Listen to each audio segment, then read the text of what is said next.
2009, Tempe, Arizona. In the hours before dawn, a 1-year-old boy named Gabriel Johnson is carried out of view, leaving behind only the faintest trace of motion, a small shift of weight against a mother's shoulder, the rustle of fabric, the hush of a door closing. What follows drifts between 2 cities and 3 states, crossing motel thresholds, bus terminals, and a trail of messages that feel too sharp, too deliberate, too final. By December 27th, Gabriel is last seen alive in a San Antonio motel room. Hours later, his mother boards a Greyhound bus alone. The silence that follows is immediate, cavernous, and has never been filled. Somewhere inside that emptiness is the truth, either discarded, handed off, or hidden behind a story that changes each time she tells it. This is the case of a child whose absence feels like a shutter left open too long, capturing only static where certainty should be. Stay with this story, and let the quiet guide you. In its cold edges, the truth sometimes flickers. Subscribe to step deeper into the investigation. The first phase of the investigation began not with a missing person report, but with an absence in a courtroom. December 28, 2009, a custody hearing in Arizona was scheduled, and Elizabeth Joanne Johnson was expected to appear with her son. She did not arrive. No call, no explanation, just an empty seat and the beginning of a timeline that would soon fracture into conflicting claims. Authorities quickly uncovered that Elizabeth had already driven hundreds of miles in her grandfather's white 1995 Oldsmobile Delta 88, leaving Tempe on December 18th, taking Gabriel with her. The car's presence in San Antonio was confirmed by surveillance from 2 motels, room payments, a registration signature, a quiet line of data points marking the last verified locations of a 1-year-old child. Investigators moved through the first motel room with calm, methodical precision. The sheets were undisturbed. A small wastebasket held only torn paper scraps and a crumpled fast food receipt. There were no bottles, no toys, no signs of an infant's stay, no soft peripheral evidence of a child who should have been there. The absence felt curated, deliberate. The second motel room offered slightly more, a faint imprint on the bedspread, lighter than the surrounding fabric, as if something small had rested there for only a short time. A plastic complimentary cup left upside down, drying. Housekeeping reported nothing unusual, only that the occupant left early, quietly, without requesting supplies. San Antonio police traced movements through bus station logs and ticket purchases. On December 27th, Elizabeth boarded a Greyhound bound for Florida. She carried no child. She left behind the Oldsmobile, parked without attempt to conceal it. The keys were missing. Parallel to this physical trail, a digital one emerged. Logan Scott McCreary, Gabriel's father, provided investigators with text messages sent to him on December 27th. They were stark, unadorned, and horrifying in their certainty. She claimed Gabriel was dead. She claimed she had thrown him into a trash bin. The tone of the messages was cold, neutral, even. No urgency, no panic, just statements written as if they were small, administrative facts. Yet when confronted later, she recanted. The child, she said, had been given to a man and a woman she met in a park. A closed adoption, she called it. An act she believed resolved everything. She offered no names, no identifying features beyond vague approximations. The narrative shifted again, then again, never settling, never stabilizing long enough to serve as foundation. Search teams spread through San Antonio using grids, moving measuredly through dumpsters, alleyways, park edges, drainage ditches. The winter air was dry, the ground hard, the vegetation brittle under their boots. A child of 20 pounds could be concealed too easily in an urban landscape. Every sweep ended the same way: nothing located, nothing confirmed, nothing discarded that could be connected to a missing infant. Detectives interviewed staff, travelers, drivers, and motel clerks. They collected statements, each one thin, each one containing only details of Elizabeth alone. No one remembered the child with her after the morning of the 27th. In the midst of reviewing early findings, the investigative team paused their briefing recordings to insert a question to viewers, an element meant to involve the public in a case that relied heavily on the eyes and memory of ordinary people. If you were following this investigation now, what point would stand out to you as the first real fracture? Comment what detail you think investigators should have pursued more sharply. The first phase of the case closed with more uncertainties than confirmations, the kind of imbalance that often precedes a disappearance that will not resolve cleanly.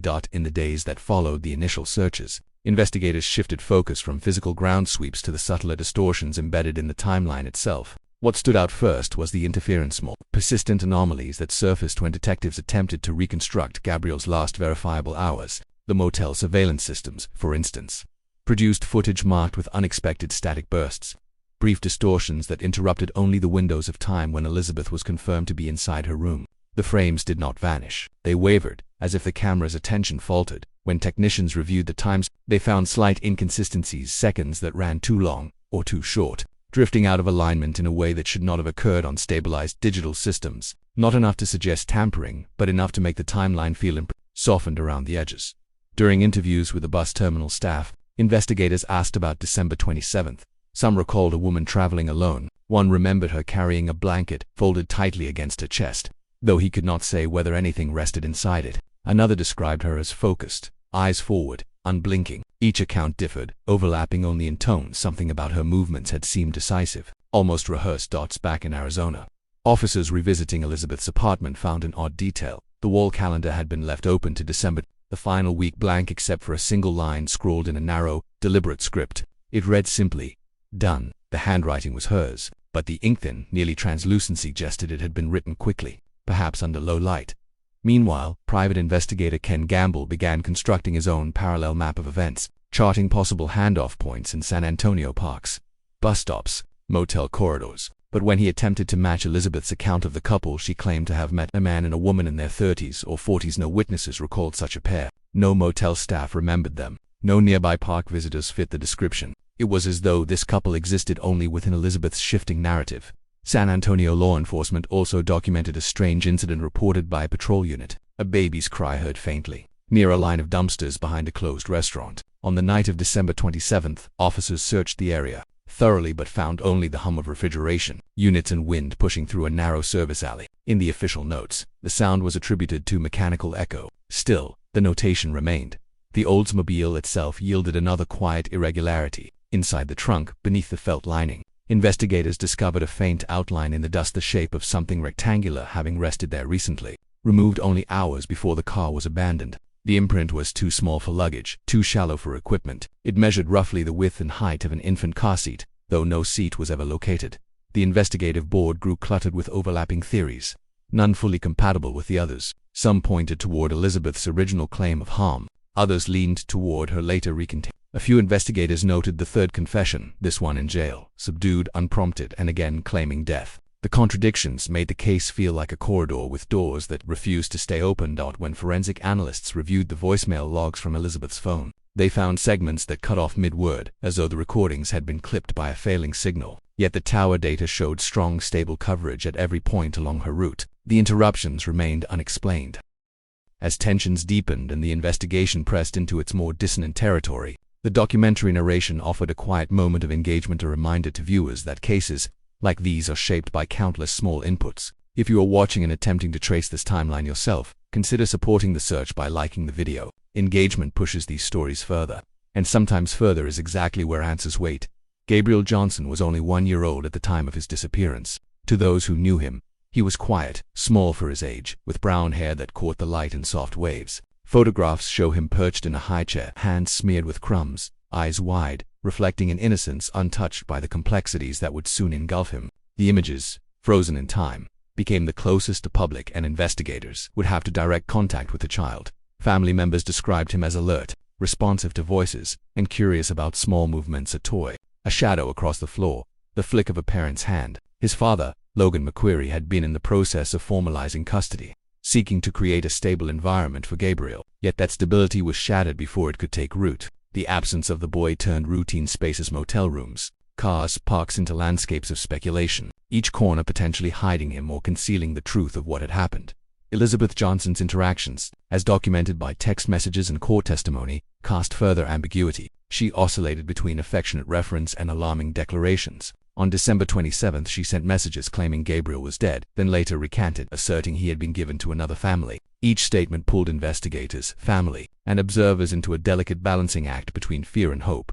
The Smiths, Tommy and Jack, who had begun bonding with Gabriel in December, appeared in the narrative as both potential caretakers and controversial figures, their intentions scrutinized under the lens of legality and morality. Their brief interactions with the child were punctuated by ordinary moments, feeding, rocking, and gentle conversation. Those moments, fleeting as they were, contrasted sharply with the subsequent chaos that would envelop Gabriel's life. Even personal belongings, reviewed in evidence, became silent witnesses. A small blanket, a single baby shoe, and a worn pacifier held traces of the boy's presence. Dust and fingerprints recorded more than DNA. They marked the intersection of lives abruptly divided. The forensic perspective treated these items clinically, yet the emotional resonance was undeniable. The items spoke to a child caught between worlds, tangible and absence. As Gabriel's story unfolded through interviews, text logs, and official documentation, it became clear that the human aspect of connection, the small acts of care, was inseparable from the investigative puzzle. In the cold reconstruction of events, the boy remained present in fragments: a sound, a print, a worn object, each tracing the contours of a life interrupted. By early 2010, the investigation had gathered sufficient material to examine the inconsistencies in Elizabeth Johnson's narrative more rigorously. Metadata from motel keycards and GPS logs from the Oldsmobile revealed subtle contradictions in her stated timeline. The car had been parked in San Antonio hours earlier than she had claimed. Motel receipts were logged in brief clusters that did not fully align with her statements, suggesting either rushed movement or deliberate misrepresentation. Each data point, seemingly minor, widened the gap between fact and narrative. Radio logs from San Antonio dispatchers documented routine calls related to traffic and public disturbances near the motel areas. On the night of December 27th, a brief, unusual transmission was recorded, an unidentified voice speaking in tones that were soft, hurried, and fragmented. Officers could not confirm whether it was related to Gabriel, yet it added to the list of anomalies that resisted easy categorization.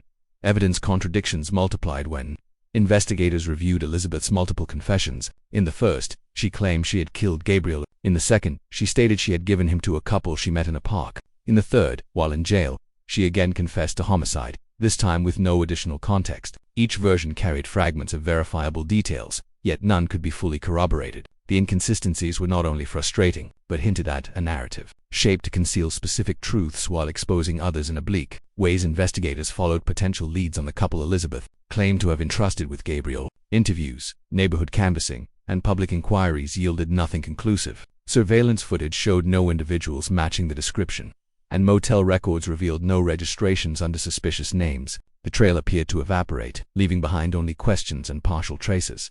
A final discovery shifted the focus slightly. Inside the Oldsmobile, investigators found a small, weathered notebook tucked beneath the front seat. The entries, written in fragmented, hurried sentences, referenced locations, times, and vague observations of passers-by. While it did not explicitly confirm Gabriel's location, it indicated planning, tracking, and possibly coordination with unknown parties. Forensic analysts noted the ink was consistent with Elizabeth's handwriting, but the context remained opaque. As the investigation expanded across states, the unresolved contradictions emphasized the impossibility of a single, coherent narrative. Viewers are invited to consider the threads themselves, what they suggest, what they omit, and to comment on which lead seems most likely to yield insight. However distant the truth may remain, years have passed since Gabriel Johnson disappeared into the spaces between states, motels, and messages, yet the case remains unresolved. Arizona and Texas hold fragments, motel receipts, bus tickets, text logs, and the faint outline of a car seat in a dusty trunk. Each item is catalogued, photographed, and filed, but none offers closure. The absence of the child is absolute, and the people involved have aged, moved, or been incarcerated, leaving the timeline fractured and cold. Private investigators continue to speculate on the possibility that Gabriel was given to a couple who understood the adoption was illegal. Law enforcement maintains him as a missing child under potential threat, though no confirmed sightings have surfaced. The physical evidence is minimal, and the conflicting testimonies provide only partial illumination, highlighting the precarious boundary between fact and conjecture. Within the uncertainty, there are moments that suggest something just out of perception: a voicemail that ends mid, a static burst in a security camera, the shifting impressions of witnesses who cannot fully account for what they saw. These traces linger, subtle, like shadows on a wall. Subscribe and follow the ongoing search. Engagement keeps the inquiry alive, ensuring Gabriel is not forgotten. Ultimately, Gabriel's story remains a corridor without a visible exit, a record of absence recorded in meticulous detail yet unresolved. Each attempt to define the path he took raises more questions than answers. The quiet persists, and with it, a singular, haunting truth. In the case of Gabriel Johnson, the child is missing, the world has shifted around him, and the final frame has yet to reveal itself. The last line in the investigative files reads only, "Nothing confirms, yet everything points."